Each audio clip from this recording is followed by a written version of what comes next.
Hi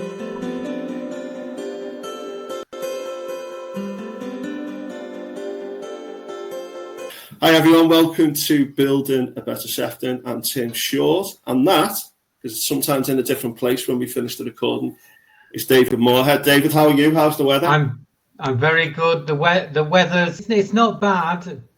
We've had that lovely bit of a heat wave, but we are heading into those dark Sefton nights. Always the optimist.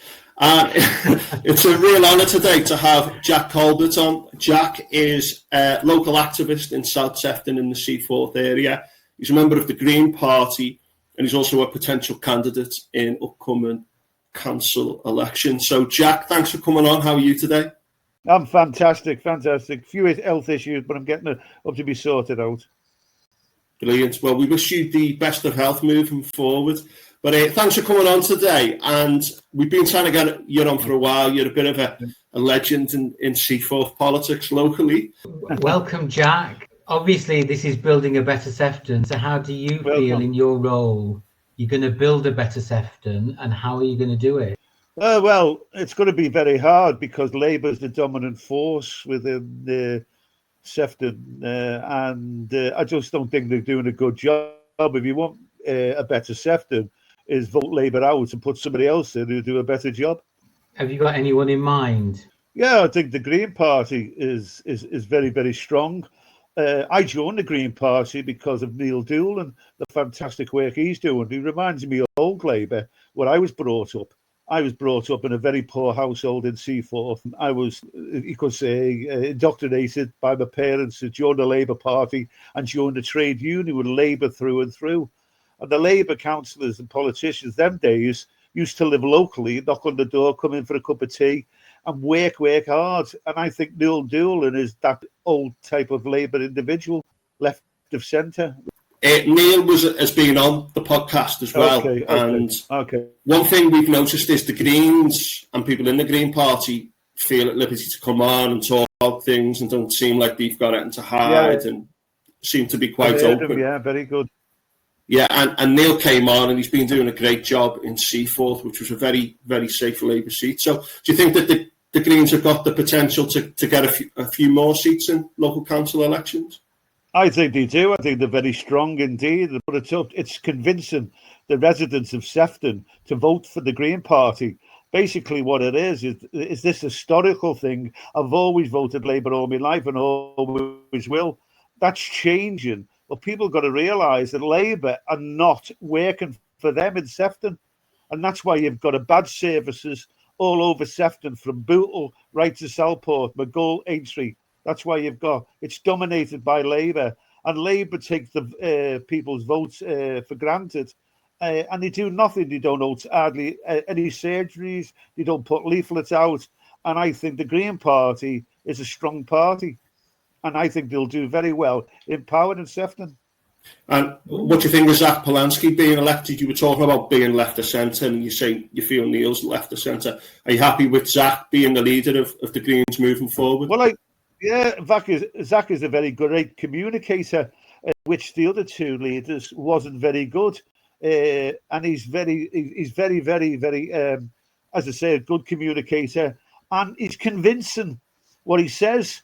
Where I don't believe the other two leaders were convincing what they said to people. And he's very convincing, and he comes over as a real person. I think he's certainly a great communicator, isn't he? And it's very hard to disagree with him, even if you're not aligned with the Greens politically. When he speaks, he speaks a lot of sense, doesn't he? Sorry, David. Yeah, I was just going to say, perhaps it'll lead into the next question, actually. About what the Greens would do if they were in power, right, in Sefton, if people voted for your party. Can you comment on the Bootle Strand and how the Greens would have done things differently, what you think of the Strand? Well, I feel very strongly what's gone on regarding the Strand. I mean, they bought the Strand for £34 million. They didn't ask the residents, can they use their money, their ratepayers' money, their council tax money. They just went out and bought the Strand for £34 million. and it wasn't good value for money. It was deteriorating in a terrible way. It needed a new roof, which would have cost millions and millions, and it's lost since 2017 between 8 to 10 million pounds. Now they've just got 20 million pounds to upgrade it and modernise it. If you add that up, it's nearly 70 million pounds.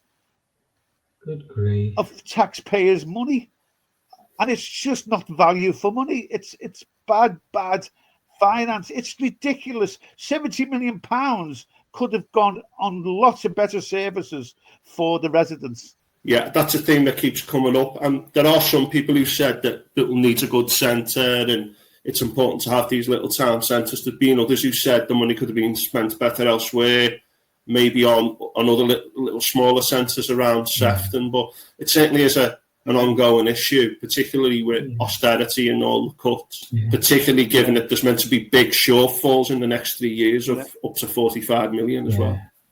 Because it leads, my next question then, it leads on because the overspend with Bootle Strand, if we move to children's services, which is now struggling with its own budget, have you got views on Sefton's children's services? I certainly have. I was on the committee. I don't know if you know that I was a Lib Dem councillor for 10 years. Right. And I was on social services. I was on social service committee for a couple of years. And I had to come off because I just couldn't handle the stories. I was abused when I was a child, and I heard these stories that brought back memories. So I had to come off. And when I was on there, it was good. It was good. But when you look at the 2016 report, it was inadequate. And it had to come. And since 2016, it's been inadequate, good, inadequate, good, inadequate, good, and it's still many areas of social services and inadequate. It's terrible. It was a terrible situation when I was on the social services. 2016, it started to get inadequate when Labour took hold of the social services cabinet member. And when I was on, it was good. It was very, very good. But it's deteriorated since Labour's took over the cabinet member's position and since Labour has took control of Sefton Council. And that is certainly something's got to be done about that. And if the Greens take over, I'll certainly help within the to get that sorted. It's got to be sorted. We're letting children down, and I was abused when I was a child, and I know what these children are going through, and they need help, the best help possible, and it's not happening. Do you have any thoughts on why Labour? I think you've shared the opinion before that you feel that Labour are putting a big focus on Southport because it's a bit of a swing seat. Is that something that you feel strongly? Oh, that's what's happening. It's quite obvious that says Labour is putting everything, finances from the south of the borough into the north of the borough. They did it before the general election. They won the general election, got a Labour MP. They're doing it now because they're petrified of reform. Everything's coming back now from people I know in the Labour Party that they're petrified of reform, taking considerable amount of seats in Southport, and they're putting the finances in. And all the councillors from the south of the borough, Labour councillors, are there every weekend doing litter picking and cleaning up and doing everything in Southport and neglecting the south of the borough. Yeah, and the fear of reform seems to be a big thing for a lot of people, other than even for the Conservatives. We know that the Conservative have just lost a councillor to reform, the first reform councillor in Sefton up in Southport. Obviously, the national polls is one thing. Yeah. There's lots of fears. I've noticed on local Facebook groups, I'm sure you're on some, there's a lot of really quite far-right stuff being shared on those. That doesn't necessarily mean, they're just the people who vote, those people who talk like that. Well, yeah. I'm 71 tomorrow. I know I look 21, but I've got 4 black children. I have conversations with them, and they're petrified of reform. especially my son who's in the army, was a sergeant major, is absolutely despises reform in what he sees with them. And I agree with him. They're a danger to everybody. And when you speak to somebody who thinks they're going to vote reform, when you ask them, what does reform stand for? The first thing that comes out of their mouth is immigration. And I say to them, what else have they got? What are they going to do on education? What are they going to do overseas? What are they going to do about taxation? What are they going to do about the roads or anything else? People haven't got a clue. It's just immigration. And also, I tell these people who've got to vote reform that Farage wants to make the NHS private. We got to pay for it and have a private insurance, just like Trump of America. Yeah.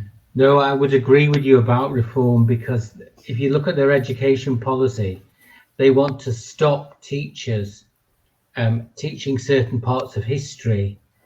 They want a patriotic history, but what they don't address is the big shortfall of teachers.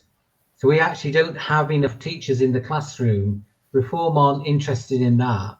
They just want to control bits of the curriculum that would be more patriotic, in inverted commas, but they're not addressing the key issues. And if you look through all their manifesto, that's what you get. I was just going to say the send provision is awful with reform, because Nigel Farage believes it's all made up, so they don't need any help. It's just absolutely frightening. Well, he is. He's a danger. He's a danger, but he's brainwashed people to believe that he's the coming of the Messiah. He's not at all. He's the coming of the devil. He's the coming of the devil.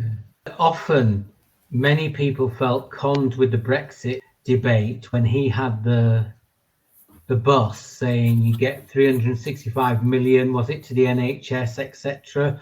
We come out of Brexit. That's not true. Brexit, the NHS isn't getting that. Then he denies that he had anything to do with that bus advert.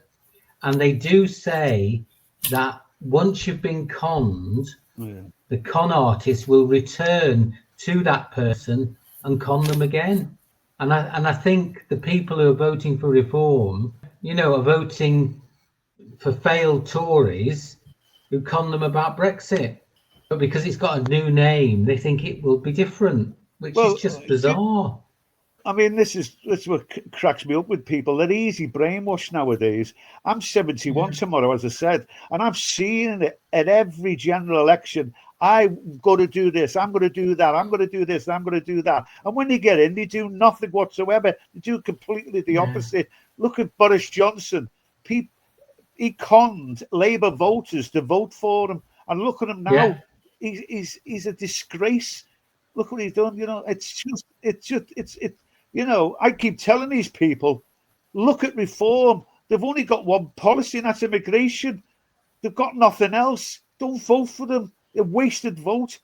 Yeah. You know what I mean? But I was just going to say, I think that the issue with the immigration thing is they just seem to be mirroring what they think works for Trump. As you say, he's the Messiah. This kind of Trump thing now applied to Farage. If you look at the reform councils up and down the country, they're absolute shambles. Some of them have actually become a little bit more moderated and said, okay, we can't do some of the crazy stuff we said. But I think with Brexit, and I think the danger we've got locally is people are a bit peeved off, to say the least, with the Labour Party in Sefton, because they've been in for a while. They don't really like transparency. Some of them don't really come across as very nice people.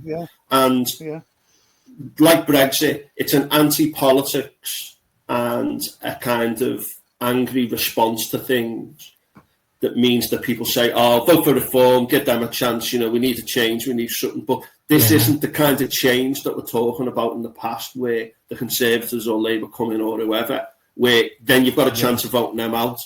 We're talking about some very, very dangerous stuff that could happen if reform sweeps to power. And it may well happen in Sefton. We'll see what happens next year. Are you worried about the left dividing in terms of, Labour, Green, Lib Dems, different things? Yeah. That's going to split the vote. Don't forget, you've only got two right-wing parties, the Conservative and Reform. On the other side, on the left, you've got about four parties. With the Corbyn party coming up, that's going to split the vote again. They're going to let Reform in when they fight against each other. Disaster. I just wanted to say there's a lot of national themes which affect Sefton themes as well. It's all interwoven, isn't it? But that is a big danger. Sorry, David? Say, what do you think the biggest change needs to happen in Sefton? But I think you've argued quite well that it's the removal of one party running the borough, and that party being Labour, and a more collective, all different parties working together will be much better for Sefton. Is that the biggest change, or is there another big change that's needed? You've got to get rid of Labour. I mean, what it is when I come a councillor in 2000, there was 28 or 29 Labour. 25 of them were family members of the Dowds and the Marns. 25. It's a dynasty. It's unbelievable. The Dowd did. He told the Labour leader, if you don't go, we'll deselect you, so he can have his niece, Marion Atkinson, leader of the Labour Party. It's unbelievable. Joe Benton, who was Bootle MP, told me that Peter Dowd said to him, if you don't resign as the MP, we'll publicly deselect you, and that will be embarrassing to you. And what Peter Dowd did is put his name down, and he got the candidacy because the Bootle constituency is run by the Dowd family. One of the big criticisms, and particularly in the south of Sefton, is those family connections, people who've been in place for a while, people who aren't always the most engaging with people. Now, we've had a number of people on from different parties. Now, I personally, I'm sure David and yourself would agree, there's a lot about the Labour Party historically that we would have identified with and affiliate with and want to do well, particularly coming from a left of centre perspective, perhaps. But the people in the south of Sefton, the seats are very, very safe, and it's not really conducive to transparency. And Mark Twain, I've said this before, said that underwear and politicians need to be changed regularly for the same reasons. And there was recently a leadership bid by James Hanson, who's a McGull councillor, to take over as leader, which, might not have changed things too much, but there was a chance there maybe to just get a new face in, see what happens. And people are angry with the incumbents. They're angry with the lack of transparency, and they're angry with the lack of engagement. And they seem to be, the Labour Party, supporting the National Party to the hilt instead of going, we disagree with this or we disagree with that. And I'm worried because, as you say, we can say, Labour, we need to change the scene or whatever. Reform are waiting in the wings. And it's very, very concerning that they just don't seem to be listening, the Labour Party locally, to try and change this culture. I just don't understand it. I also think you're not the first person to come on here and comment about the family connections. Well, and it's shocking that in a democracy you've got so many. The MP, his wife, his nieces. Then there's another family, and it's the husband and wife, and then it's the son as well. And it just gives the impression that, as you quite rightly say, it's a closed shop, it's nepotism. And what message does that give to the young people of Sefton who might want to be political? That you have to be born into the right family. And that's just so wrong. Basically, what it is that, as I said, as I was brought up, my parents told me to vote Labour and join the trade union. And these people historically vote Labour, and that's all they know. And that's why they've got safe seats. And these Labour politicians are arrogant, take people's votes for granted. And that's sad. That's sad because a lot of these Labour councillors don't even know. I live in Seaforth. I can't remember the last time I had a leaflet off the Labour council. I stood in Littlewood. I was knocking on the doors, and people were saying to me, I've never seen a councillor in 45 years of being here. I don't get a Labour leaflet because you're standing. In Crosby, the constituency's been split. So I'm in Bootle. We get nothing from anyone. My friend two roads away, because they're Sefton Central, and it can be a swing. Absolutely loads and loads of leaflets. So ours is presented as a done deal, which is really poor. And again, that's not necessarily a bad thing if you feel like you're getting a good service, because most seats don't change in general elections. Council elections might be different, but people should still be responsive. And we know it's tough, but people need to feel that your 3 local councillors in your ward are approachable and that you know who they are, even if it is a big majority. And it's the same with the MP. We've got 3 Labour MPs. I'm working for North, you. Central and South. Right, this is a good question for you. What are you most proud of that you've done in Sefton? There's quite a bit, actually, because as I said, I was a councillor for 10 years. I don't know if you know, I'm an ex-soldier, and I was severely injured in Northern Ireland.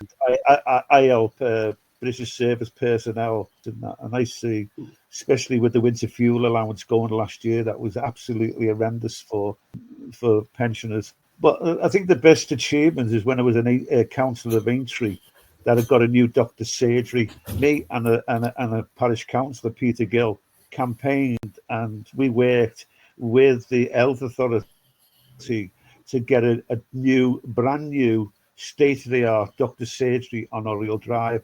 And I think that was unbelievable. The response from residents was quite, it brought me to tears, actually. It was quite humbling. It was unbelievable. I don't take compliments easy. I get embarrassed by compliments. Yeah, with the servicemen and then getting the doctor's surgery. That's amazing. Well done. Tell you what I like doing, and you say that, which is a major achievement. I tell you what I like doing is when somebody phones me up with a problem, and I can get it sorted, and that person says, "Thanks, Jack." That's a great achievement. That's little things like that to me means more than anything. Why I left the Lib Dems, because they went in coalition with the Conservative parties in 2011 or 2010. I'm not a conservative in any way, shape, or form. I knew it ended disaster, and it did. I retired from politics, and I just said I'm too old for this. But what is going on? I had to come out of retirement, and I seen Neil doing his job as a candidate, and he won it. And I thought, I'm going to have a go again, because I'm sick and tired of Labour walking over people, and they need somebody who will work for them. And I believe I've got a track record of working for people. What do you think's the main criticism that you might face? What do you think, if people said, "Oh, Jack, he's joined the Greens," what do you think would be your main criticism? How could I put it without? I don't want to sound. Oh, what's the word for it? People don't care they're in the Greens. What it is that they want somebody to work for them, and they know that I'll work for them, and that's what it's all about. I've told everybody I'm in the Greens, and I've had no bad opinions. What is, Jack? If you get into power, or if you become a councillor, we know you work for us. You did it last time, and you'll do it this time. And that's what they want. They want people who they can trust and they can believe in, and not a con man. They don't want a con person. What I say, I'll do, and they know that. Is there any particular reason why you like the Greens? You've said that you want to left the centre party, that you like Neil Doolin's work in Seaforth, he's the only Green councillor, that you like Zach Polanski. Yeah. Is there anything else that particularly attracts you to the Greens that would make you stay with them rather than maybe join your party or move to the Lib Dems or whatever? Is there something there that's important to you? No. I mean, what it is climate change. It's climate change, looking after the environment. I love walking. I love taking the kids out. I love going into the woods and seeing the animals. I take my kids and my grandkids. I love it. I love going to the sea. I love going on a boat. My son's got a boat, and I love it. And I just look at what is happening to the world, and especially got Donald Trump today saying there's no such thing as climate change. It's a con. You know, this is the most powerful man in the world, and I don't think the Lib Dems, the Conservative or Labour, are really serious on sorting the climate change out and the environment. I don't believe them. Yeah.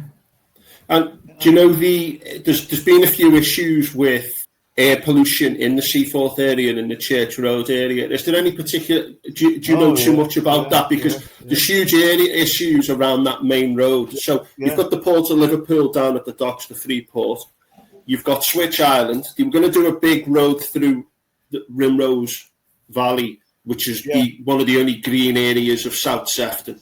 That was put to one side. Some people were saying, they need to do a big tunnel underneath to link up from Switch Island to the port.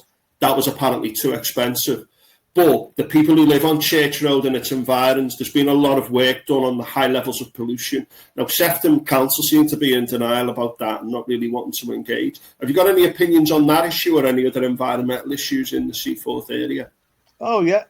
Well, what it is, you just asked me before about my achievements. One of my achievements is closing down Rawson Road School and St. John's School because of two schools. Rawson Road and St. John's on Rimrose Road had high levels of chest complaints in children, more than any other school in the borough. And that was put down to the docks and the carbon monoxide.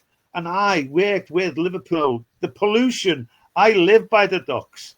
I can't leave my windows open. I can't put my washing out. It's absolutely unbelievable. People sent to the houses around here are carbon monoxide. And Sefton are doing nothing for Church Road.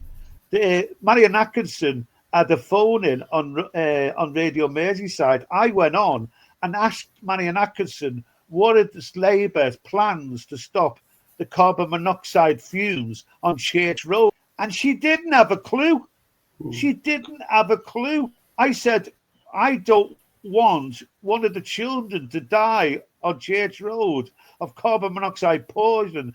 And she just couldn't answer it. She couldn't answer it whatsoever. Steve Rotherham had the phone in on the radio regarding Church Road carbon monoxide and the increase in pollution on Church Road. He didn't have a clue. So you got the Metro Mayor and leader of the Sefton Council haven't got a clue and no plans to stop trying to reduce the carbon monoxide. I just feel sorry for the people of Church Road and the surrounding areas. When you got politicians who don't care, they just don't care. I know Ed Conley's done a lot of work. I've shared one of his videos on our Facebook group about the high levels of pollution on Church Road. And although he says that if you go a street or two away, it diminishes. If you're living near the main road and we know that the whole of London, they've tried to do stuff in London, the whole of London has got illegal levels of pollution everywhere. And it's this thing that people are not willing to acknowledge. Politicians don't want to acknowledge it. National governments don't want to acknowledge it because it's basically saying people are going to be dying of this, but the economic benefits or whatever, it's just too hard to go there. And it's a huge kind of darkness at the centre of politics that they're not willing to look at this and address it because there are no easy solutions. But let's at least get it out there. You know, you've got people like denying climate change and all that, but this is something, if they were living near these areas and they knew about these high levels of pollution, they would want something done about it. Yeah. No, we'll keep fighting and done. At the end of the day, it's up to the people to vote these people out. The Green Party have got to convince the residents that we can do a better job than Labour, and I believe we can. But we've got to convince them. We've got to get out on the ground, knocking on doors, put the leaflets out, and show the residents that we're serious. Thank you so much for coming on, and especially highlighting the pollution issue in Seaforth and how it has to be resolved. It has to be dealt with, and the only way it really can be is for people to use their vote wisely. And you would say vote the Green Party because currently Labour are not tackling that issue whatsoever. But thank you so much for coming on and sharing your views, and good luck with your campaign. Thanks very much indeed for having me on. Cheers, Jack. Bye.